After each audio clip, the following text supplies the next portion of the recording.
ancient Egypt is very much alive. When I say that I'm an Egyptologist, I get either, oh my God, you're an Egyptologist, or why?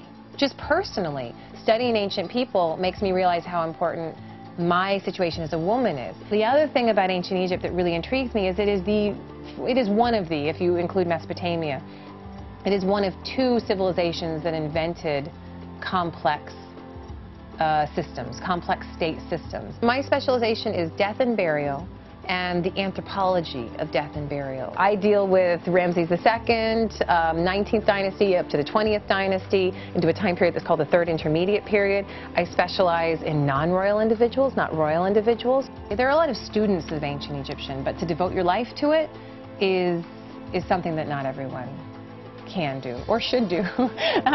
There's a lot of useful things out there to do in the world. Being an Egyptologist is a wonderful thing, but it's hard to make a living at it. It's a tough profession because you have to do 8 years of schooling after your BA. It is a risky decision to make because we train more Egyptologists than there are positions for Egyptologists. It's a tremendous investment to make, and not a lot of people are willing to do it when they see the amount of work that's actually required. So why'd you do it?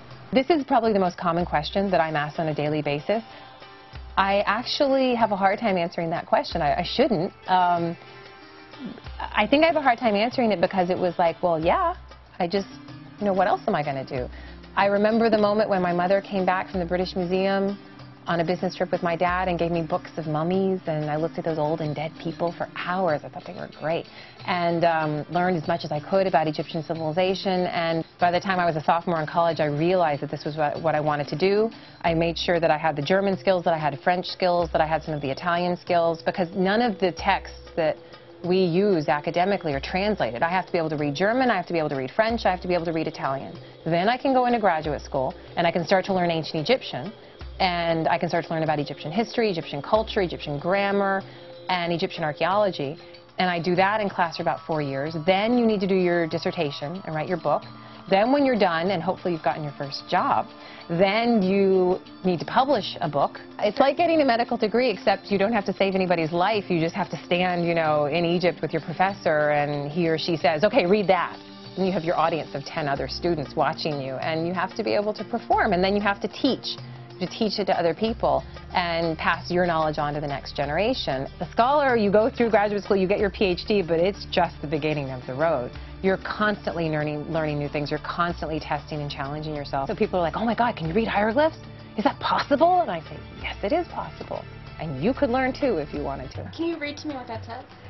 So in this first line here, she's identifying herself, and she's calling herself the good God. She's not the great God because she's a king. She's the good God, Lord of the two lands. She doesn't call herself mistress of the two lands. She calls herself Lord of the two lands. And then we have her throne name here, Ma'at Ka-Re.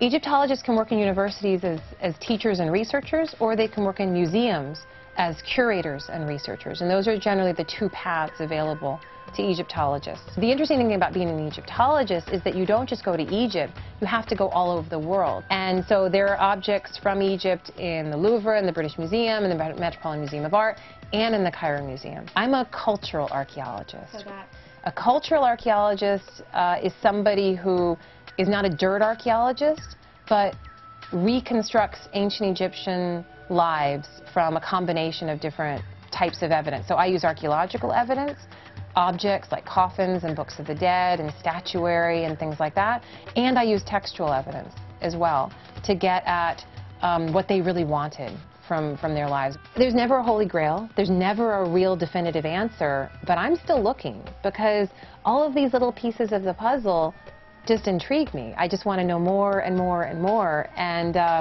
I do get a more complete picture as I go along. The fact that I get to devote my life to studying these ancient dead people, it's fabulous.